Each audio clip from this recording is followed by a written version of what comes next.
ce moment à Abidjan. C'est quoi l'objet de ta visite? Je suis là pour les vacances. Non, voilà. Et puis j'en ai profité pour venir vous faire un coucou. Voilà, ça fait 10 ans que tu chantes. Premier single, La Go d'à côté, gros carton en Côte d'Ivoire et partout en Afrique. Avec ces années de carrière, comment tu te sens? Comment se porte notre Ariel T aujourd'hui? Je dirais que j'ai eu beaucoup de chance et que je suis au top de mon top aujourd'hui. Donc tout va bien. Vraiment, mais tout va bien. Et puis on le sait tous maintenant, tu étais en contrat avec Edgar Yankee. On dit que tout s'est arrêté entre vous. Vous vous seriez même disputé en arrivé aux mains. Alors dis-nous Ariel T, c'est quoi la vraie version de cette histoire? La vraie version, même, je donnerais la vraie version, c'est que j'avais des attentes qu'il ne pouvait plus combler, j'avais envie de passer à autre chose et tout simplement j'ai demandé à partir et puis on a rompu le contrat, voilà. Mais vous inquiétez pas, tout se passe bien, tout ce qu'on raconte sur le web là, c'est le Congo ça, c'est n'importe quoi. Bon, pour le moment, on se claque la bise et tout va bien, là aussi de ce côté. Du coup aujourd'hui, comment tu fais pour sortir des chansons? Qui te produit? Aujourd'hui, je m'autoproduis par le label que j'ai créé avec mon époux, ANG Empire, un label d'ailleurs qui produira d'autres jeunes talents. Donc j'espère pouvoir porter secours et un petit plus dans cette entreprise. Voilà. Est-ce qu'il y a des anecdotes, des situations difficiles que tu as vécues en tant qu'artiste femme au Gabon ou partout ailleurs où tu es passée? Dis-nous. Oui, c'est vrai que être une femme tout court, déjà artiste, c'est assez compliqué, c'est difficile. On pense tout de suite que quand on est une femme, on est une Marie couche-toi là. C'est pas toujours le cas, bon, en tout cas pas me concernant. J'avais tellement envie de me faire respecter parce que moi, ce boulot, enfin c'est un boulot pour moi, voilà. Être artiste, c'est un tout, c'est un boulot. Et pour évoluer dedans, il faut se faire respecter par la gente masculine. C'est ce que j'ai pu faire aujourd'hui. Quand je me suis mariée, mon homme a été jaloux au départ, c'est vrai, c'est normal, même si lui-même, il avait un peu évolué dans la musique parce qu'il adore la danse. Mais il y a ce monde-là qu'il ne comprenait pas et qu'il fallait expliquer, donc ça fait plus de temps. C'est pour ça aussi que j'avais besoin de m'occuper d'abord de la famille, de le rassurer, de voir que tout va bien et de commencer quelque chose de nouveau. Tu as ton propre label, félicitations. C'est quoi les objectifs derrière la création de cette entreprise?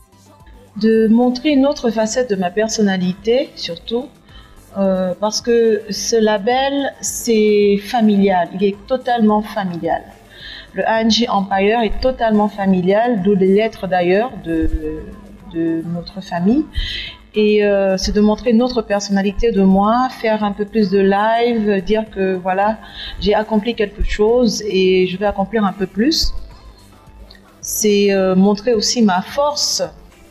Parce que c'est pas toujours évident qu'une chanteuse se retrouve à avoir un label et pouvoir faire autre chose, enfin produire surtout d'autres artistes. Et moi, j'aime beaucoup ce métier. C'est vraiment pour moi un vrai métier. C'était pas un hobby, c'était pas un truc de passage.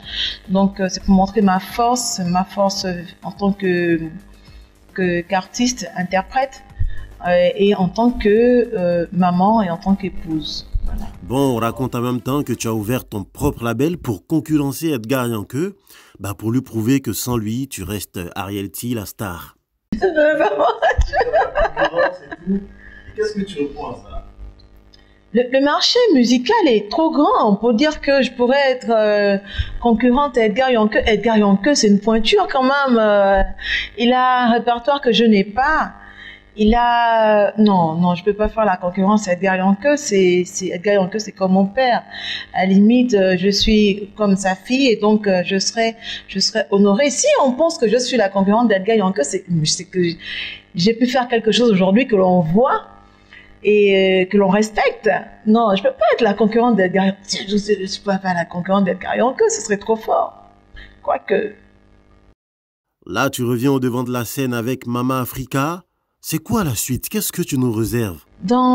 J'aimerais qu'on voyage un peu plus je peux pas, c'est que si je commence à parler, je pourrais tout vous dire. Donc, je vais vous laisser découvrir, je vais vous laisser apprécier. Je peux seulement vous dire que ce sera plus osé. mais vraiment beaucoup plus osé. Allez, dis-nous tout. Quand est-ce qu'il arrive, le prochain album? Fin d'année 2019. On dira fin novembre 2019. J'espère que tout le monde sera là d'ailleurs. Ariel T, tes fans te regardent là maintenant sur Biz sur 7. Qu'est-ce que tu leur dis?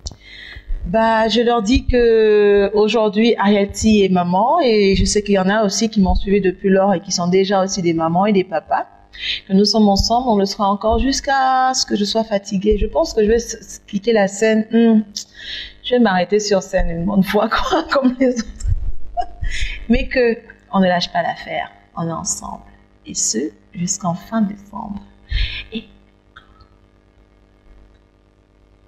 j'ai franchi des barrières pour atteindre le sommet. Je suis le socle de ma famille. Je la défendrai comme une lionne. Je suis prête à tout. Je suis une maman africaine. Maman africaine. Vous aussi, vous êtes des mamans africaines, alors ne lâchez pas l'affaire. Merci à vous.